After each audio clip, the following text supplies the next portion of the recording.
अस्सलाम वालेकुम दोस्तों, मेरा नाम है अली। मेरे साथ हमेशा की तरह मुझे दाऊद और आप देख रहे हैं क्रिकेट लवर अली शो। तो दोस्तों आज आपसे डिस्कस करने जा रहे हैं यहां पर जो है पाकिस्तान वर्सेस इंग्लैंड, जो कि आज के दिन बड़ा मैच खेला जाना है। सेकंड टेस्ट क्या होने जा रहा है उसके ऊपर बात करेंगे।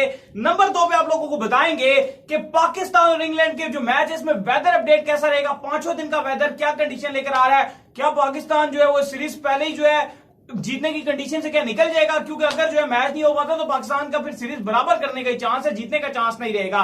और नंबर 3 में बात करेंगे वर्ल्ड कप T20 के हवाले से एक बड़ी अपडेट आ रही है जो कि इंडिया में अगले साल है, लेकिन एक ऐसी वजह बताइए अगर वो वजह हुई तो इंडिया में वर्ल्ड कप अगले साल नहीं हो पाएगा। वो क्या है वो आप लोग साथ शेयर करेंगे। तो उससे पहले अगर आप आए हमारे चैनल पर नहीं तो चैनल को सब्सक्राइब करके साल के बेल आइकन बजाना मत भूलिएगा। और अभी तक अगर आपने बॉलिंग मशीन को परचेज नहीं किया और आप भी बनना चाहते हैं अच्छे जो बैट्समैन और अच्छी अच्छी शॉट्स मारना चाहते हैं तो बॉलिंग मशीन को परचेज करें और जल्दी से सब्सक्राइब कर लें, उनके चैनल को सब्सक्राइब करना ना भूलिएगा और परचेज लाजमी करें बॉलिंग मशीन। सही है। अब बात कर लेते हैं जी मैच के ऊपर।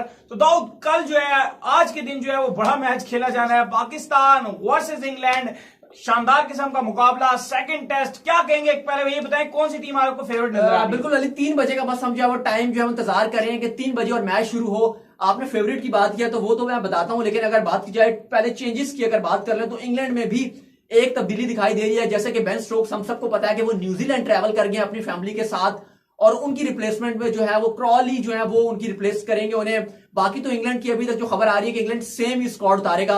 एक है कि जोफ्रा या क्योंकि मार्क वुड को भी 12वें खिलाड़ी के तौर पर शामिल किया गया है, लेकिन मोस्ट प्रोबेबली जो है वो जोफ्रा के साथ वही टीम जो है खिलाएंगे। सही है। और अली अगर पाकिस्तान की अगर आप टीम की बात करें तो वहां पर भी एक चेंज दिखाई दे रहा है। फिलहाल सिर्फ एक ही चेंज जो है वो दिखाई दे रहा है। पहले बड़ी खबरें चल रही थी कि सरफराज भी आ सकते हैं, बतौर एक बैट्समैन खेल सकते हैं या कोई बॉलिंग में तब्दीली हो सकती है या सशफी को बाहर बिठाया जा सकता है। तो ऐसा कुछ भी नहीं है, सिर्फ एक तब्दीली हो रही है और वो बड़ी खुशाइन तब्दीली है, वेलकम तब्दीली है। फवाद आलम आ रहे हैं और उनको रिप्लेस शादाब को रिप्लेस कर रहे हैं। यानी कि शादाब खान जिनको बिल्कुल ही यूटिलाइज ही नहीं किया था, यूज ही नहीं किया था, खिलाया तो बतौर सेकंड बॉलर था जो अजहर अली साहब ने, मिसबाउल हक साहब ने, लेकिन उनको मौका नहीं दिया गया। तो आप ये कह सकते हैं कि सिर्फ एक तब्दीली है। फवाद आलम अली बैटिंग हमारी स्ट्रॉन्ग नजर आ रही है, यूजफुल होंगे फवाद आलम। मुझे जो है मुझे 50-50 है, जो मेरा अपना एक्सपीरियंस है वो ये कहता है कि कंडीशन जो इंग्लैंड की फवाद आलम के लिए बहुत टफ होने वाली है। नहीं बिल्कुल आप ठीक कह रहे हैं, मुझे भी ऐसे लग रहा है कि इतना आसान नहीं है। अगर फवाद आलम पहले कॉन्फिडेंस पहले में दे देते तो उनको कॉन्फिडेंस आता, या जो बांग्लादेश आई थी उनके खिलाफ खिला देते। अब वो टोटल इस कशमकश में होंगे कि यार मैंने अगले मैच के लिए चांस बनाना है और इसमें वो आउट हो जाएंगे। और अली ऑलरेडी प्रेशर इतना है क्योंकि मीडिया ने इतनी उनके हाइप बनाई हुई थी, तो किसी भी बैट्समैन के लिए इतना आसान नहीं होता। अगर आप बात करें तो 12,500 से ज्यादा फवाद आलम ने फर्स्ट क्लास के रन बनाए हुए हैं, 34 सेंचुरी स्कोर की हुई है, 56 से ज्यादा की इनकी फर्स्ट क्लास की एवरेज थी। लेकिन बावजूद इसके आपने उनके ऊपर आपने ये रख दिया कि हम जो है सरफराज को बतौर बैट्समैन खिला देंगे। देखिए सरफराज को अगर आपने खिलाना है तो आप रिजवान को बाहर बैठा के खिला सकते हैं, वो सरफराज की रिप्लेसमेंट बनती है। आप ये नहीं कर सकते कि आप जो है अगर आपने बैट्समैन खिलाना है तो आप वो सरफराज को खिला दें, वो विकेट कीपिंग करना जानते हैं, ग्लव संभालेंगे, तो रिजवान को आप बाहर बैठाएं अगर आपने उनको खिलाना है। लेकिन फवाद की जगह बनती थी जिसने 12,500 से ज्यादा रन बनाए हुए हैं, तो उसकी जगह बनती थी। तो शुक्र है अली फवाद आलम आए, लेकिन बात आपकी बिल्कुल ठीक है कि वो इतना आसान नहीं है फवाद आलम के लिए रन बनाना, क्योंकि कंडीशन ओवरकास्ट है। जो सीधी सी बात है, फास्ट बॉलर का बॉल प्रॉपर हिलेगा, इतना फवाद एक्सपीरियंस नहीं है इंग्लैंड में खेलने का। तो हमारी तो बस दुआ है कि फवाद आलम बेचारे कुछ रन बना के जवाब दे दें इनको। अदरवाइज उनका ये टेस्ट खराब गया, अरसे बाद, सालों के बाद, डिकेड के बाद बेचारों को टेस्ट में दोबारा कमबैक का मौका मिला है। एक मैच उनका खराब चला गया, देखिएगा कैसे उनको दूध से निकाल के मक्खी की तरह बाहर निकाल के फेंक देंगे।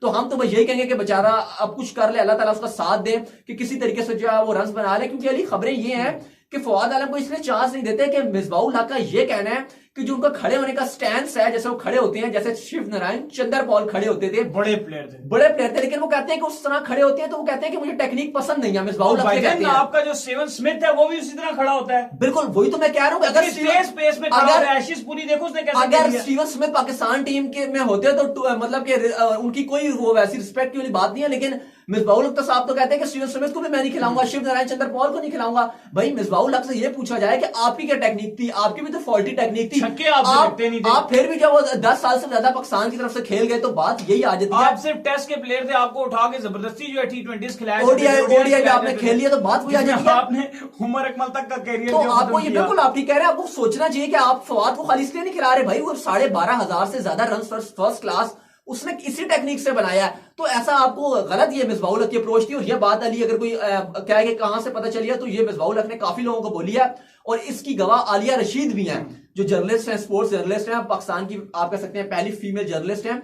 उनका भी यही कहना था। आलिया रशीद ने भी ये बात को, इस बात को, उस दिन जो है वो आलिया रशीद और याया हुसैनी की जो याया कह रहा हूँ सिकंदर बाग की जो है वो आपस में भी बड़ी बहस हो गई है, बड़ी लड़ाई पड़ी। हाँ, वो रिजवान को लेकर, और हर बात पे जो है वो सरफराज को ला रहे थे, हर बात पे सरफराज को ला रहे थे। चले वो उनके अलग मामला है। लेकिन बरअली अली बात करें तो वेदर के बारे में थोड़ी बात कर लेते हैं, क्योंकि सबको जो इंतजार है वो वेदर ही देखना चाह रहे हैं। और वेदर के हवाले से अली अभी कुछ 3 दिन पहले ही मेरे इंस्टाग्राम जो दाऊद क्रिकेट, वहां पे एक हमारे व्यूअर है, उन्होंने मैसेज करके मुझे कहा, वो कहते हैं दाऊद भाई मैच जो है पाकिस्तान जीतने वाला है या इंग्लैंड जीतने वाला है। तो मैंने बिल्कुल मैंने मैसेज किया कि बारिश जीतने वाली है, क्योंकि खबर बिल्कुल भी अच्छी नहीं है। अगर आप पाकिस्तान और इंग्लैंड की तरह हमारी तरह क्रिकेट फैन है जो डेस्परेटली वेट कर रहे हैं कि पाकिस्तान किसी तरीके से बदला ले ले, तो खबर यह है कि सुबह से बारिश शुरू है। Southampton Ageas Bowl cricket ground में मैच हो रहा है और पूरे साउथ हैम्पटन में बारिश लगी रहेगी।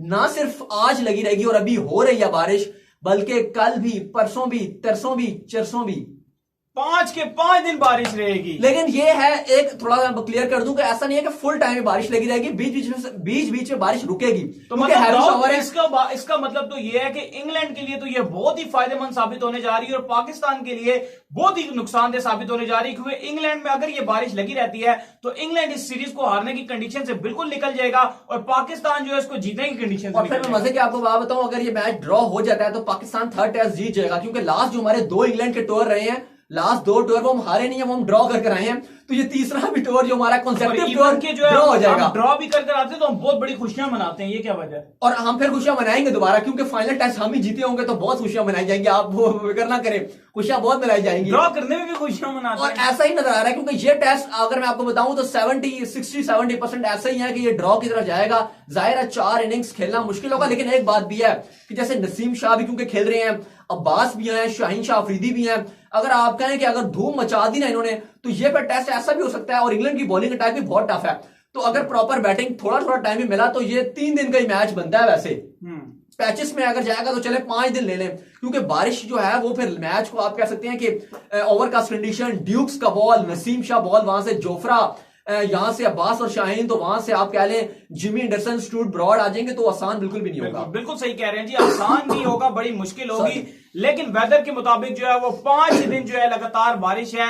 अब देखते हैं कि क्या फर्दर अपडेट्स, क्योंकि होती रहती है, वेदर दिन ब दिन तब्दील होता रहता है, तो देखते हैं कि आगे क्या अपडेट आती है। अब बात कर लेते हैं जी वर्ल्ड कप को लेकर, जो कि अगले साल है और इंडिया के अंदर जो है इस वर्ल्ड कप को शेड्यूल किया गया है। लेकिन अब आईसीसी की जानिब से एक अपडेट आई है, अगर जो है वो कोरोना अगले साल भी खत्म नहीं होता, मतलब अभी जो है वो 12 महीने से भी ज्यादा का टाइम जो है इस वर्ल्ड कप में रहता है, तो फिर जो है इस वर्ल्ड कप को इंडिया से जो है वो श्रीलंका की तरफ मूव कर दिया जाए। बिल्कुल अली, आईसीसी ने यह कहा है कि अगर वर्ल्ड T20 2021, अगर आप कह सकते हैं कि कोरोना की अगर जो सिचुएशन है, क्योंकि अभी तक इंडिया में डिक्रीज में नहीं आया, अभी तक पीक पर ही जा रहा है, एक्सपोनेंट में इंक्रीज ही कर रहा है, तो आईसीसी ने कहा है कि अगर एक डेडलाइन वो भी देंगे, मतलब कि 7-8 महीने और दे देंगे, कि उस टाइम तक अगर कोरोना की सिचुएशन इंडिया में बेहतर ना हुई तो वर्ल्ड T20 के 2 वेन्यू जो आईसीसी ने जो है वो कहा है कि हमने उसमें रख लिए हैं, जो आप कह सकते हैं कि रिजर्व वेन्यूज होंगे। उसमें एक तो यूएई रखा है और दूसरा जो है वो श्रीलंका रखा है, और इन दोनों आप कह सकते हैं कि मुल्कों में हाफ ऑफ मैचेस जो करवाए जा सकते हैं, या आईसीसी ये भी कर सकता है कि सारा यूएई में करा दे, सारा श्रीलंका में करा दे, या हाफ जो है वो करवा दे,